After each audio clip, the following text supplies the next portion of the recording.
Hello everyone, astro with M Singh में ma'am Singh आप सभी का बहुत बहुत स्वागत करती हूँ। हमेशा की तरह नाइट में मैं आ गई हूँ आपके पार्टनर की डीपेस्ट फीलिंग्स के साथ। देखते हैं कलेक्टिव लेवल पे आपके पर्सन की डीपेस्ट फीलिंग्स क्या हैं, सबकॉन्शियस माइंड में क्या चल रहा है, इमीडिएटली क्या एक्शन एक्सपेक्टेड है। शुरू करते हैं आज की रीडिंग लेके प्रभु का नाम। हर हर महादेव, जय हो शिव शक्ति, जय हो राधे कृष्णा, जय हो मेरे भाई। सबसे पहले जब तक मैं शफल कर रही हूँ अपने पर्सन के बारे में सोचिए, उनका नाम ले लीजिए ताकि उनकी वर्तमान भावनाएं ज़्यादा से ज़्यादा और एक्यूरेट आप तक पहुँच पाएँ। एंजल से प्रे करती हूँ कि इस कलेक्टिव रीडिंग में भी आपको आपके पर्सन की पूरी डिटेल्स प्राप्त। क्या चल रहा है इस वक्त आपको लेकर, आपके पर्सन के विचार क्या हैं, सबकॉन्शियस में क्या चल रहा है। ओके, पहला ही कार्ड है हाई प्रीस्टेस। ज़्यादातर लोगों के पार्टनर इस समय खिचड़ी बना रहे हैं, अपने ही विचारों में खिचड़ी बना रहे हैं, इमेजिनरी दुनिया में खोए हुए हैं। इनके सबकॉन्शियस में जो मुझे एनर्जी पिक हो रही है वो ये कि जैसे ख्याली पुलाव बनाना, अपने कमरे में लेटकर हाथ में मोबाइल लेकर अगर ये कोई रील भी स्क्रॉल कर रहे हैं तो इन्हें हर रील में आपकी एनर्जी फील हो रही है। हर महिला में इन्हें आप दिख रहे हो या हर पुरुष में इन्हें आप दिख रहे हो, डिपेंड कि आपके पार्टनर मेल है या फीमेल। हर स्टोरी में ये अपने आप को रेजोनेट करने की कोशिश कर रहे हैं कि या ये ऐसा चल रहा है हमारे साथ, ऐसा चल रहा है हमारे साथ। तो ख्याली पुलाव में इनकी एनर्जी ऐसी है कि जैसे अगर आप हो भी इनके व्हाट्सएप में या इनके फेसबुक में या इनके इंस्टाग्राम में या किसी भी ऐप में, अगर आप हो भी, ब्लॉक नहीं भी हो, तो ये डायरेक्टली आपसे बात करने के बजाय ये इमेजिनरी दुनिया में ज़्यादा कंफर्टेबल फील कर रहे हैं। गाना सुन रहे हैं तो आपको इमेजिन कर रहे हैं, कोई स्टोरी देख रहे हैं, कोई व्लॉग देख रहे हैं, कुछ भी देख रहे हैं, तो मतलब इन्हें ऐसा लग रहा है ना कि यार ये अपनी ही जैसा है। कोई शायरी सुन रहे हैं तो इन्हें लग रहा है ये तो हमारी सिचुएशन पर रेजोनेट कर रहा है। तो ये उसी में बहुत ज़्यादा एक तरह से आप इनको टेलीपैथिकली ज़्यादा कनेक्ट कर पाओगे, फिजिकल लेवल पे बहुत ज़्यादा कनेक्शन नहीं बन पा रहा। आपके पर्सन की वर्तमान भावनाओं में ऐसी भी एनर्जी है जैसे ये आपको देखते हैं, आपकी तरफ फिजिकली बहुत ज़्यादा आकर्षित होते हैं। इवन अगर ये आपसे कांटेक्ट में हो या नो कांटेक्ट में हो, ये आपकी कोई फ़ोटो ले लेंगे, उसको देखते रहेंगे, स्क्रॉल करते रहेंगे, आप ही की रील्स, आप ही के फ़ोटोग्राफ्स, आप ही की फ़ोटो से बातें करना, ये सारी चीज़ें, मतलब ये फिज़िकल अट्रैक्शन बहुत ज़्यादा है। आप डे बाय डे अगर इम्प्रूव हो रहे हो, कई बार ऐसा होता है ना कि जब आपको कोई पसंद करता है तो आप अपने बेस्ट फेज़ में होते हो, फिर जब आप किसी के हो जाते हो फिर आप रिलैक्स हो जाते हो कि यार अब मेरी लाइफ में मुझे ये कॉन्शियस नहीं रहना है कि मैं कैसी दिख रही हूँ या कैसा दिख रहा हूँ, क्योंकि जब आप किसी के हो जाते हो सच्चे दिल से फिर आप रिलैक्स हो जाते हो। आपको कोई जजमेंट का टेंशन नहीं रहता कि मैंने मेकअप किया है कि नहीं, मैंने ढंग के कपड़े पहने हैं या नहीं, या मैं बिना मेकअप के कैसे दिख रही हूँ या दिख रहा हूँ, कोई टेंशन नहीं होती, क्योंकि आपको पता है कि सामने वाले बंदे ने या बंदी ने आपको ओरिजिनल सेल्फ में देखा है, विदाउट एनी कोई भी डेकोरेशन अपने ऊपर किए हुए, ठीक है। तो ऐसी सिचुएशन में थोड़े टाइम के बाद आप नोटिस करते होगे कि या तो आप या तो आपका पर्सन, जहाँ पे ट्रू लव नहीं है उसकी बात कर रही हूँ, जहाँ ट्रू लव है वहाँ तो कोई फ़र्क ही नहीं पड़ता, लेकिन जहाँ ट्रू लव नहीं है वहाँ पर क्या होता है, अट्रैक्शन कम होता जाता है, क्योंकि सामने वाले ने आपको क्या देखकर पसंद किया था, आपके ओवरऑल लुक्स को देखा होगा, आपकी पर्सनालिटी को देखा होगा, आपके मेकअप वाले लुक को देखा होगा, या बहुत बॉडी शॉडी बनाए होंगे तो आपको पसंद आए होंगे, या बहुत ज़्यादा चार्मिंग बिहेवियर रहा होगा, बहुत ही चॉकलेट बॉय टाइप्स। डिपेंड करता है कि आपको क्या चीज़ अच्छी लगी उस टाइम पे। बाद में अगर वो बंदा या वो बंदी बिल्कुल चेंज हो जाते हैं तो जहाँ पे ट्रू लव है वहाँ तो फ़र्क नहीं पड़ता, बट जहाँ ट्रू लव नहीं है वहाँ पर अट्रैक्शन कम होता जाता है, फिर डोमिनेंस बढ़ती जाती है, इंटरफेरेंस बढ़ता जाता है। तो जहाँ ट्रू लव होगा वहाँ इंटरफेरेंस अच्छा लगेगा, उन्हें लगेगा कि यार मेरा पार्टनर मुझसे इतना प्यार करता है, इसलिए रोक रहा है, टोक रहा है, इसलिए अपना हक जता रहा है, डोमिनेट कर रहा है या कर रही है। लेकिन जहाँ ट्रू लव नहीं होगा वहाँ उसको चिड़चिड़ मचेगी, फ्रस्ट्रेशन बहुत ज़्यादा होगा कि मैं क्यों इसकी सुनूं, ये तो मेरी, इतना तो मेरी माँ ने भी नहीं बोला होगा, ये मेरी अम्मा बन रही है, ठीक है। तो ये जो चीज़ें हैं फिर वो ट्रिगर करने लगती हैं। फिर होता है सेपरेशन कि भाई मुझे तेरे साथ नहीं रहना, तू बहुत ज़्यादा टॉर्चर करती है या करता है। फिर क्या होता है, सेपरेट हो गए, अब आप अपने रियल सेल्फ में आ गए जैसे आप पहले थे। आपने अपने ऊपर काम करना शुरू कर दिया, आपने इनर वर्क किया, आप और ब्यूटीफुल हो गए या और हैंडसम हो गए। सेपरेशन इंसान को बहुत बदल देता है। फिर आपने करियर में भी ग्रोथ शुरू कर दी, आपने नाम कमाना शुरू कर दिया।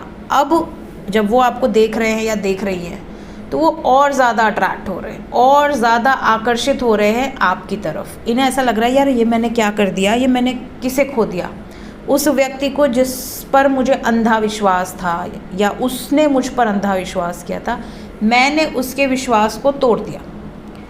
तो अब ये अट्रैक्शन बहुत ज़्यादा बढ़ रहा है। इन्हें ऐसा लग रहा है कि यार मैं नहीं जा सकता इससे दूर, मेरे सबकॉन्शियस में सिर्फ वही लड़की है या सिर्फ वही लड़का है।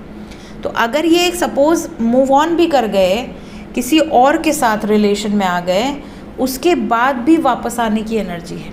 मतलब कई लोग होते हैं ना जो एक्स पार्टनर को भी नहीं भूल पाते या मूव ऑन नहीं कर पाते। एक बंदे ने मूव ऑन कर लिया, आप मूव ऑन नहीं कर पा रहे हो, तो वहाँ पर अट्रैक्शन इतना ज़्यादा है कि आपकी फ़ोटोज़ देखना, पहले बीच में जब आप उनके साथ थे तब की जो सिचुएशन थी, अब आप कितने इम्प्रूव हुए हो हर मायने से, मे बी करियर में, मे बी आपके पर्सनालिटी वाइज, तो ये बहुत अप्रिशिएट करेंगे जब भी आपसे मिलेंगे, क्योंकि ये अट्रैक्शन बहुत ज़्यादा है। प्लस अगर आप कॉन्फिडेंट हुए हो, आप बोल्ड हुए हो, उसकी तरफ भी ये बहुत ज़्यादा आकर्षित है।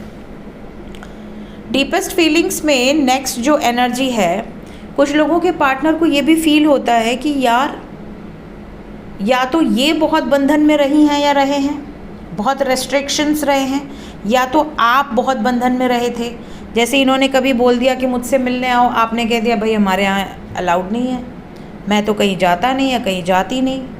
तो ये चीज़ें हैं।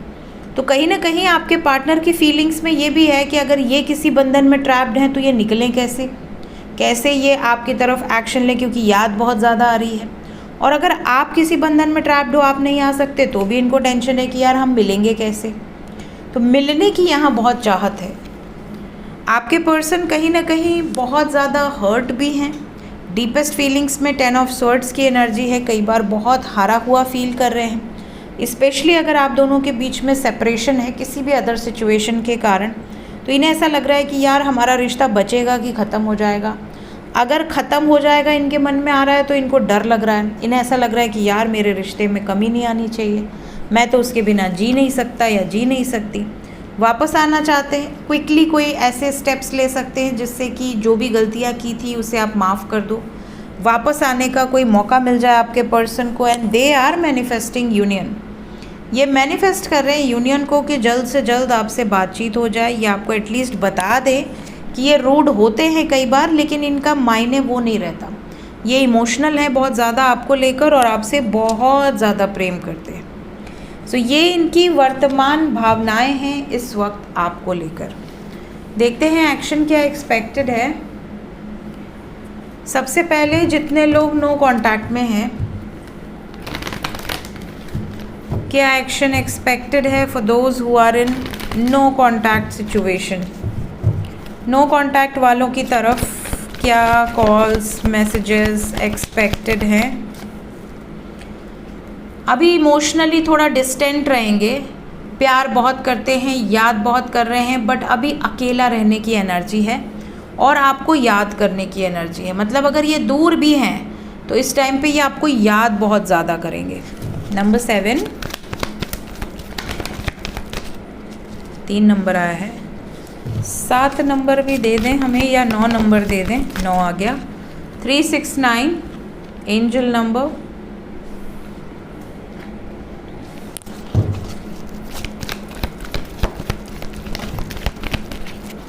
Again number 9, bottom of the deck से है पावर। इमोशनल विड्रॉवल को क्लैरिफाई कर दे, नो कांटेक्ट वालों के लिए क्यों आया है। ओके, आपसे दूर है तो ये खुश नहीं है। अगर आपसे दूर है तो ये आपको याद कर रहे हैं, आपको मिस कर रहे हैं और आपके होना चाहते हैं। थर्ड पार्टी के कारण कहीं ना कहीं आप दोनों के बीच में डिस्टेंस है, कोई अदर सिचुएशन, कोई अदर ऐसे लोग हो सकते हैं जिनके कारण आप दोनों में नो कांटेक्ट सिचुएशन है। फ़िलहाल अभी 8 घंटे से 26 घंटे तक तो नहीं दिख रहा कम्युनिकेशन, उसके बाद पॉसिबिलिटी हो सकती है। 8 आवर्स टू 26 आवर्स के अंदर एनर्जी पॉजिटिव नहीं है, कम से कम 17 घंटे तक तो बिल्कुल भी नहीं है। तो अभी नो कांटेक्ट वालों को सब्र रखने की ज़रूरत है। जो लोग कांटेक्ट में हैं, इमीडिएट एक्शन क्या एक्सपेक्टेड है? 9 विद 7 ऑफ वॉन्ड्स, 2 कार्ड और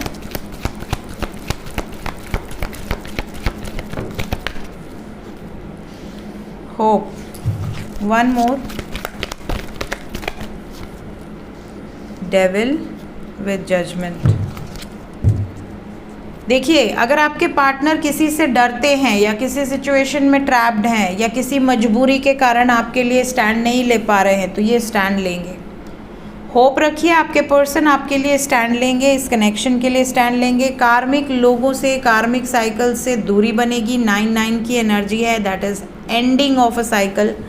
इंडिपेंडेंटली अपनी इच्छाओं के लिए लड़ेंगे।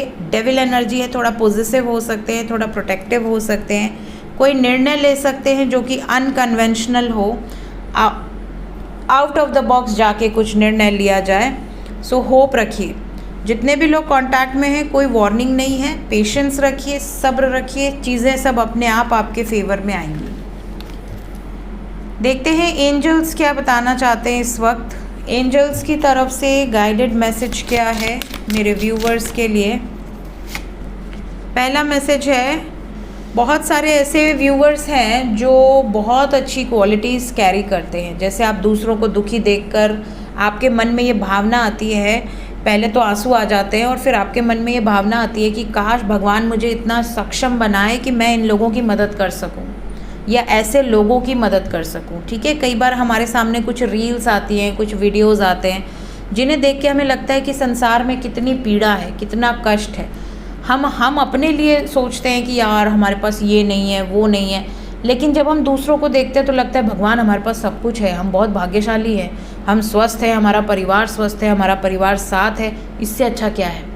तो कई बार ऐसा होता है कि आपके मन में भावना आती होगी कि यार मैं सबका कष्ट दूर कर दूं, मेरे पास इतनी क्षमता हो, इतने धन दौलत से मैं सक्षम रहूं तो मैं किसी को दुखी न देखूं, मैं किसी को भूखा न रहने दूं, किसी छोटे छोटे बच्चे को हर्ट होते न देखूं, सड़क पे घूम रहे हैं, भूखे हैं, 4 दिन से रो रहे हैं, ये चीज़ें बर्दाश्त नहीं होती हैं। तो इंसान क्या चाहता है? इंसान के अंदर ये भावनाएं अगर आती हैं तो वो एक प्योर सोल है, क्योंकि ईश्वर की कृपा ऐसे लोगों पर बरसती है जो लोग दूसरों का भला चाहते हैं, जो दूसरों को दुखी देखकर दुखी हो जाते हैं, जो दूसरों की मुस्कान देखकर खुश हो जाते हैं। ऐसे लोग भोले होते हैं और ऐसे लोगों पर डिवाइन की विशेष कृपा होती है। तो ऐसे लोग कौन होते हैं? Divine feminine.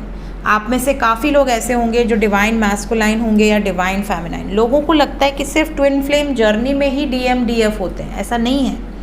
हर इंसान के अंदर DMDF क्वालिटी है, लोग एक्टिवेट नहीं कर पाते क्योंकि ट्विन फ्लेम्स जो होते हैं वो मास्टर सोल्स होते हैं, तो वो जो हैं एक्टिवेट कर पाते हैं उस एनर्जी को, उस पावर को, है ना। तो यहाँ पर बहुत सारे लोग ऐसे हैं जो अपने अंदर के ट्रू सेल्फ को बाहर निकाल लेंगे और एंजल्स कह रहे हैं कि निकालिए, अपनी रियल सेल्फ में आइए। Then we have 1111। बहुत ज़्यादा लोगों से एक्सपेक्टेशंस मत रखो। बहुत ज़्यादा लोगों से एक्सपेक्टेशंस रखोगे तो आपको लाइफ में तकलीफ़ होगी। उम्मीदें ही तकलीफ़ का कारण होती हैं। अगर आप किसी से उम्मीद करते हो कि यार ये मुझसे प्यार करता है या करती है तो मुझसे झूठ न बोला कर, वो झूठ बोलेगा या बोलेगी या वो आपका दिल तोड़ेगा या तोड़ेगी तो आपको तकलीफ़ होगी, क्योंकि आपने उम्मीद लगा रखी है। इसी तरह लोग बच्चों से उम्मीद लगा कर बैठे रहते हैं कि हमने इसके लिए इतना सब किया, हमने इसकी हर ख्वाहिश पूरी की तो हमें बुढ़ापे में ये सहारा देगा। नहीं, आपके कर्म आपको बुढ़ापे में सहारा देंगे। आपने जो कर्म किए होंगे अपने बड़े बुज़ुर्गों के साथ, या पिछले जन्मों में, उसके बेसिस पे आपका इस जन्म का फल डिसाइड होगा। तो ये उम्मीद लगा लेना, और फिर उम्मीद टूटती है जब बच्चे बड़े होते हैं, कोई विदेश चला गया, माँ बाप घर में मर गए, पड़े हैं मर के 5-5 दिन, बच्चे विदेश में, उनको पता भी नहीं कि माँ बाप किस हालत में, उनके पास इतना भी समय नहीं कि वो फ़ोन कर लें कि हाँ मम्मी कैसी हो, दिन भर में एक बार। तो उम्मीदें बहुत बड़ी चीज़ होती है। तो जब आप किसी से एक्सपेक्टेशंस लगाते हो, आपको तकलीफ़ होती है कि हाँ ये मेरा पार्टनर है, इसने मुझे प्रपोज़ल दिया है, तो अब मेरी शादी इसी से होगी, बाल बच्चे इसी से होंगे। आपने उम्मीद लगा ली, अभी उसने कमिटमेंट नहीं दी, अभी उसने घर वालों से बात भी नहीं की, अभी उसने अपने रिश्ते के बारे में किसी को बताया भी नहीं, बट आपने उम्मीद लगा ली। और जब वो उम्मीद टूटेगी फिर आपको तकलीफ़ होगी। तो एंजल्स कह रहे हैं लेट गो ऑफ एक्सपेक्टेशंस। जो भी एक्सपेक्टेशंस है उससे दूरी बनाओ, लेट गो करो, छोड़ दो पूरी तरीके से। उम्मीद मत रखा करो, सब्र रखो, पेशेंस रखो, भरोसा रखो, अपने कर्म पर भरोसा रखो कि हाँ अगर मैंने अच्छे कर्म किए होंगे मेरे साथ बुरा हो ही नहीं सकता। और अगर कुछ बुरा हो रहा है तो वो आपका परसेप्शन है कि आपके साथ बुरा हो सकता है भगवान जिस नज़रिए से देख रहे हैं वो आपके लिए अच्छा है। ठीक है, लास्ट मैसेज है एक्सप्रेस योरसेल्फ। कई लोग एक्सप्रेसिव नहीं होते हैं, कई लोगों को लगता है ना कि हम बोलेंगे तो बवाल हो जाएगा, हम बोलेंगे तो मेरा पार्टनर ब्लॉक कर देगा, या हम बोलेंगे तो पेरेंट्स ये कर देंगे, या हम बोलेंगे तो बॉस ये बोलेगा। अरे बोलो ना, जो दिल में है उसको बोलो, एक्सप्रेस करो, अच्छे तरीके से करो, मैनर से करो। ये नहीं कि चिल्लम चाली करके आप कुछ एक्सप्रेस कर रहे हैं, नहीं। जहाँ पे आप सच हैं या आपके पॉइंट ऑफ व्यू सही हैं, आपके पास सही पॉइंट है, तो आपको चिल्लाने की भी ज़रूरत नहीं है। आप बहुत पेशेंटली, बहुत कामली आप अपना पॉइंट ऑफ व्यू रख सकते हैं। जिसको मानना है माने, नहीं मानना है तेल लेने जाए। ठीक है, एक्सप्रेस ज़रूर करना चाहिए, अपना पॉइंट ऑफ व्यू रखना ज़रूर चाहिए कि हाँ मैं क्या चाहता हूँ या मैं क्या चाहती हूँ। ठीक है, सो ये थी गाइज इस वक्त की एनर्जी, कुछ गाइडेड मैसेजेस के साथ। मिलते हैं नेक्स्ट रीडिंग में। Till then take care, bye bye.